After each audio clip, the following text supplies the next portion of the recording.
Okay, you based in Ramallah, and I'm just kind of wondering how and when did this particular story break? I'll start out with the first paragraph of my news brief, which goes as follows. Further gruesome details of abuse, torture, and mistreatment of Palestinians held at an Israeli detention facility have been revealed by whistleblowers in a report.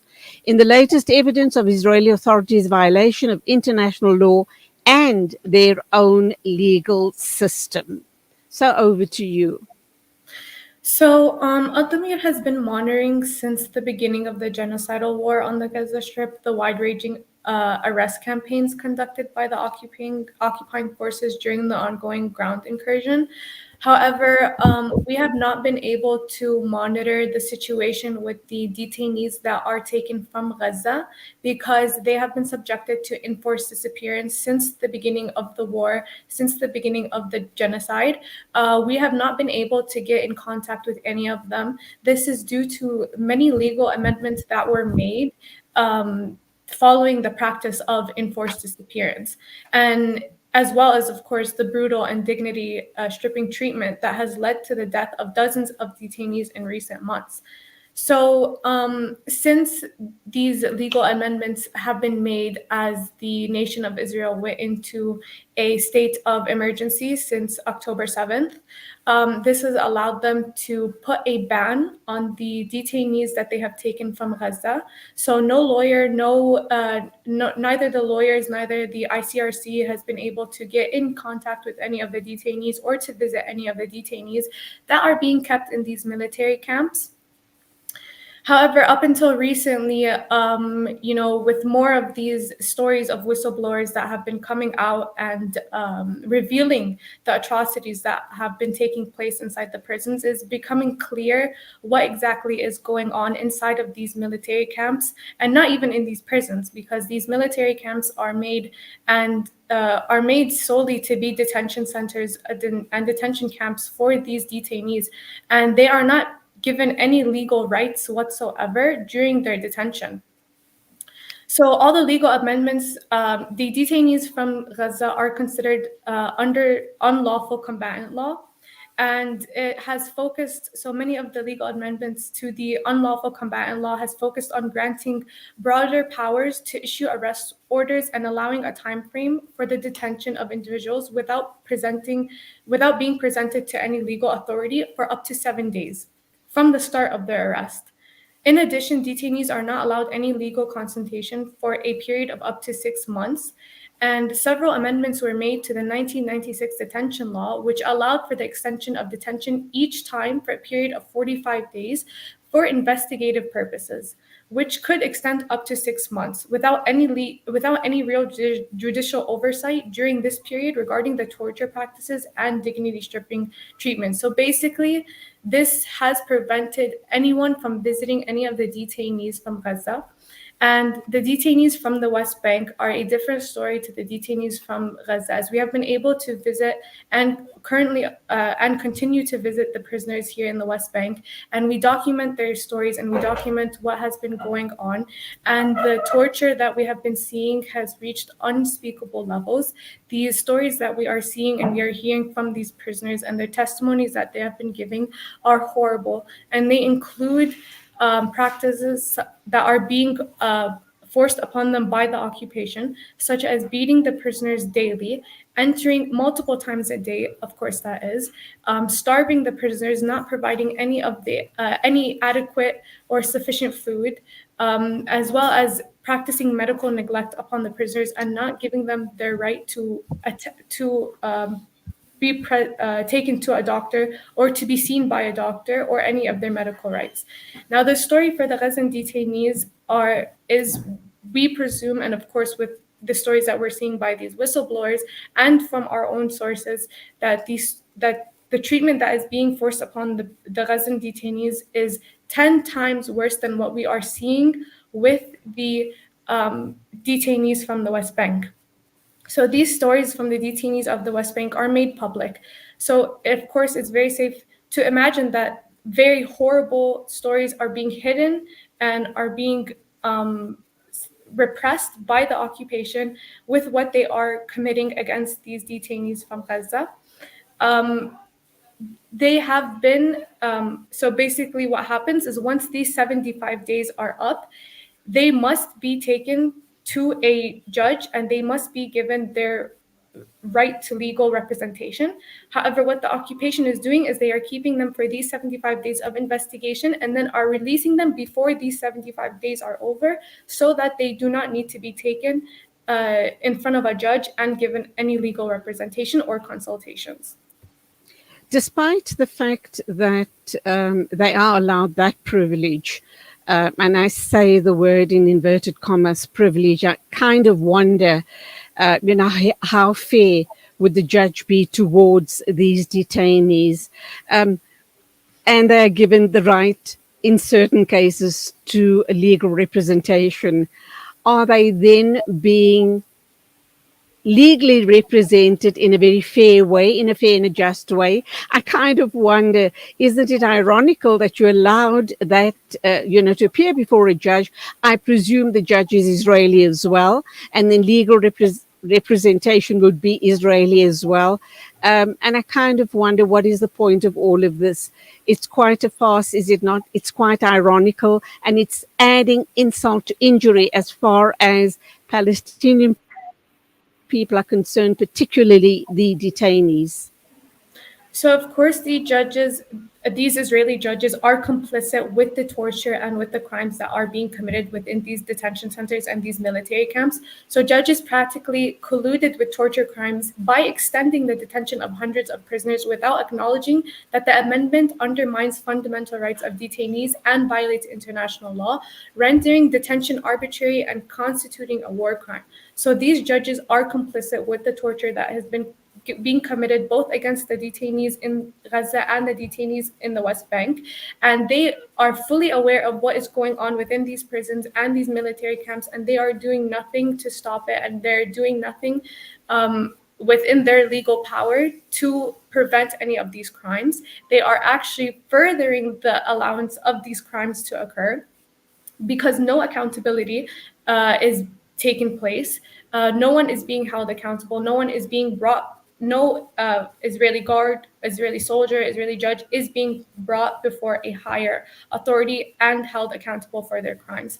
And even with the detainees from the West Bank that are being taken to court and given legal representation, they are represented by a Palestinian lawyer. However, they are being tried in military courts. And these military courts do not at whatsoever guarantee any fair trial guarantees because they are tried before an Israeli judge that would have served in the army before being a judge. And even sometimes in military courts, it is not obligated, it's not mandatory for the judge to have any background in law whatsoever. So they were once serving in the army and are now serving as a judge in military courts.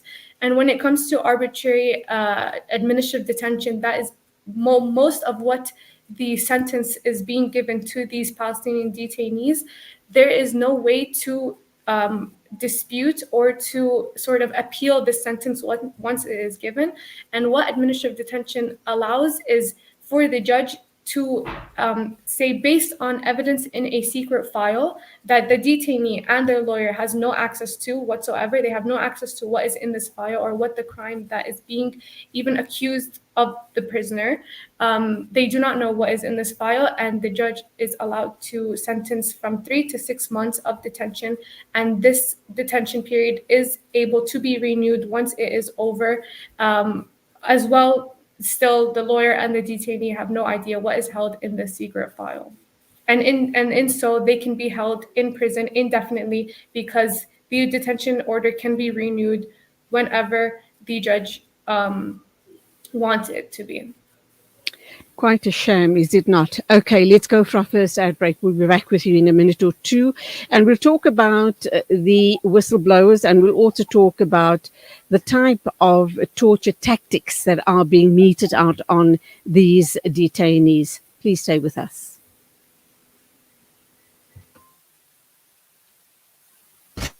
This is Salam Media.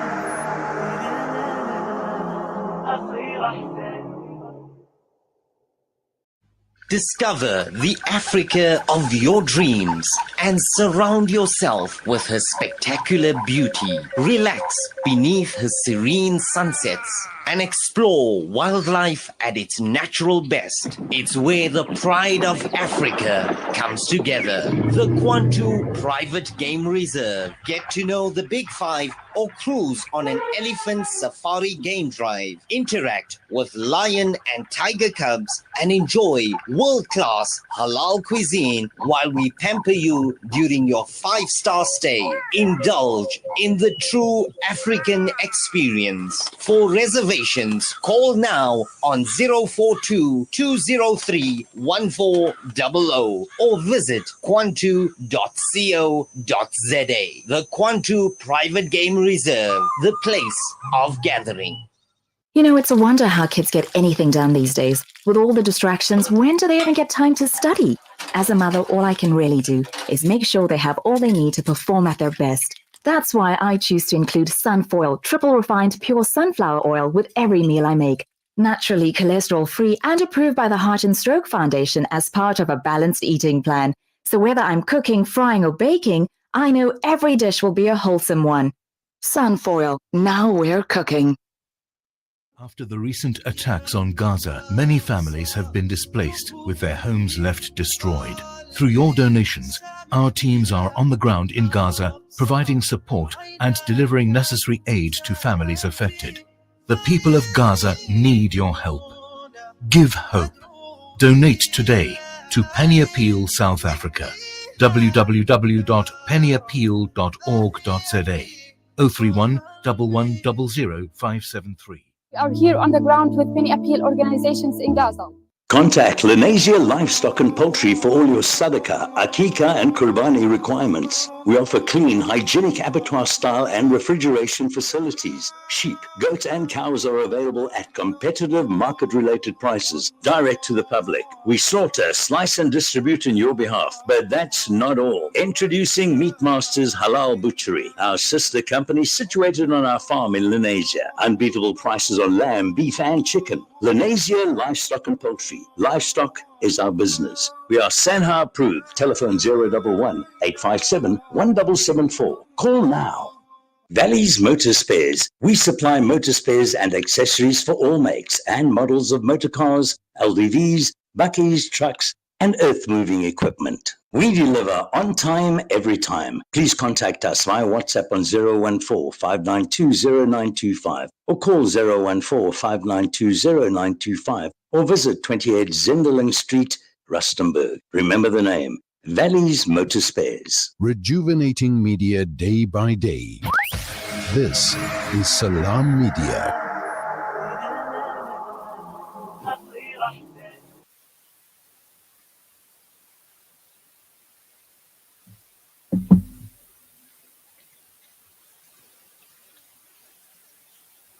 After 8 o'clock South African time, we cross over back to our guest Jenna Abuhasna. She's based in Ramallah, and she's here to talk to us about the whistleblowers revealing torture, abuse of Palestinian detainees at a desert facility. Presumably, these whistleblowers are all, or some of them are, the actual detainees that have now back home with their families, and they raising these issues. Any hope at all that something will come out of it, or inshallah, in time, can they then use these as crimes against humanity, against the Israeli Defense Force, and open up cases of crimes against humanity at the ICJ? You know, many of these whistleblowers as well are not just the detainees themselves, and when they're explaining their experience and shedding light on their experience, but these whistleblowers, because we wouldn't refer to them as whistleblowers, they're just the prisoners and detainees talking about their experience. But many of the Israeli whistleblowers are some of the medical staff that are present here, are there in the military camps, as well as some of the soldiers, because from what they explain and what the prisoners explain, is very similar to the crimes that are occurring. And many of the Israeli whistleblowers, like the medical staff, they come out and they say a lot of what we are doing goes against their own moral practice and, of course, the ethical practice of practicing medicine.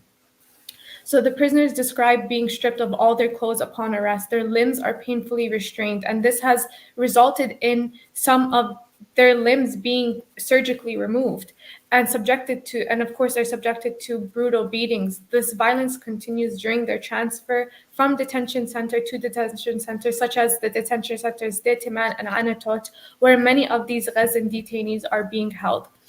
When it comes to hope, a lot of the situations and the legal amendments have been changed since October 7th. A lot of the condition itself in these prisons have changed drastically since after October 7th. It is now a form of revenge that is being practiced against these prisoners. Of course, they're being strip searched, they're being beaten multiple times a day, they're being starved. They're not allowed medical services whatsoever. So it's very hard to say what might come out of this once the dust settles and if there is any sort of deal or agreement, because a lot has changed after October 7th. I just want to add also what I'm picking up from this report, and I'm going to read it out to you. According to one medic dealing with those patients instilled in him, and I quote, an idea of total vulnerability in which being unable to move, being unable to see what's going on, and being completely naked, that leaves you completely exposed. And this particular source added that, and I quote once again, I think that's something that borders on, if not crosses to, psychological torture. That's the end of that particular paragraph. And some of the other reports that we're getting, and it's absolutely horrific. The prisoners are told to shut up, or they use the Arabic word uskot. So they are told to shut up. The guards were also told to pick people out that were problematic and punish them through beatings and torture. And according to another whistleblower, those beatings were not done to gather intelligence. They were done out of revenge, exactly as you have said, for Hamas's 7th October attacks on Israeli-held territory as a punishment for behavior in the camp. Furthermore, it also goes on to say that the prisoners are stripped of all of their clothing. They're chained to their beds. And the only thing that they allow the prisoners to use are diapers. So just look at the inhumanity and indignity of this practice on the prisoners.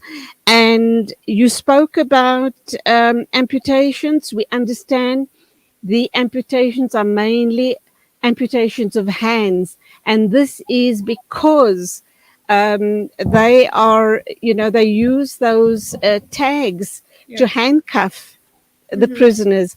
And it is so tight and for such long periods of time that the blood flow is cut off to the hands and they have no option, but they have to amputate their hands. So these are the horrors that the whistleblowers are bringing to the rest of the people in Palestine and the rest of the world. Yes, exactly what you say. Many of the atrocities that you just described are a lot of what has been documented and being practiced against these detainees. And, from their own testimonies, the prisoners are subjected to collective beatings and abuse by the soldiers. And many worse profanities than telling them to shut up is used against them. They are threatened with physical assault. They are threatened with sexual assault as well. They are also, being subjected to way worse treatment than what we know, because a lot of this is being hidden. This is just as what has been coming to light as of recently. They're forced to kneel on gravel or asphalt, and they spend their days with their hands bound and blindfolded. They're even unable to speak to one another. If they do speak to one another, they are punished for this. And a lot of these prisoners, especially in the West Bank, they were in prison during the events of October 7th. So what crime have they committed during any of these events, and the revenge is being practiced against all prisoners, not just those that have been arrested after October 7th, but against all prisoners, whether they were in prison for years prior or whether they were just arrested. So it really is just a hatred and rage and revenge that is encouraging a lot of these crimes to occur. So it's collective revenge and collective punishment on innocent men, women, and children. That being said, Jenna, I want to understand, what is your position? My final question to you regarding this matter. Are you a legal are you a lawyer? Because clearly all of these stories have to be documented, and inshallah, when the madness ends, these issues can be taken to the ICC or the ICJ, whichever is appropriate in this situation. What's your stance? Yes, so I myself am not a lawyer. I work as the international advocacy officer here at Addameer, and my job is to take a lot of these testimonies and these stories and turn them into things that can be used to hold these perpetrators accountable, whether it is in front of the ICJ, whether it is in front of the High Court, whatever, in front of whoever it is, and also as well on a public level to shed light on these stories and these crimes that are being committed. You know, our lawyers document these crimes that are being committed against the prisoners in the West Bank, and we use these testimonies, and we also use testimonies from the freed prisoners, and we take them and we make them known to the world, and we let everyone know what is happening within these prisons. That does expose you. That does put you at risk as well. That does put you and other legal people speaking and raising these issues on behalf of the Palestinian people. You are at great risk, are you not? Yes, everyone that works towards shedding the light of what is going on in Palestine is put under risk. Everyone here is a target, whether you are a woman or a child. The occupation forces are arresting anyone, no matter what your job is or what your occupation is. We have many human rights defenders that are currently being imprisoned. We have children that are being imprisoned. We have lawyers as well that are being imprisoned. You know, no one is left alone here, and no one is left not targeted by the occupation.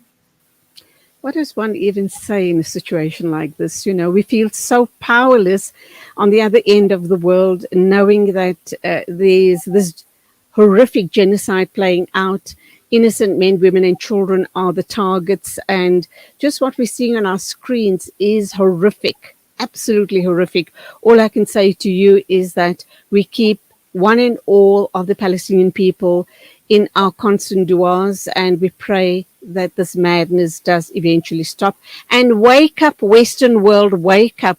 Can you not see what is playing out in front of your very eyes? That's our only hope and our prayer. You keep safe, Jenna. Thank you for talking with us, and salamu alaikum to you. Thank you for having me.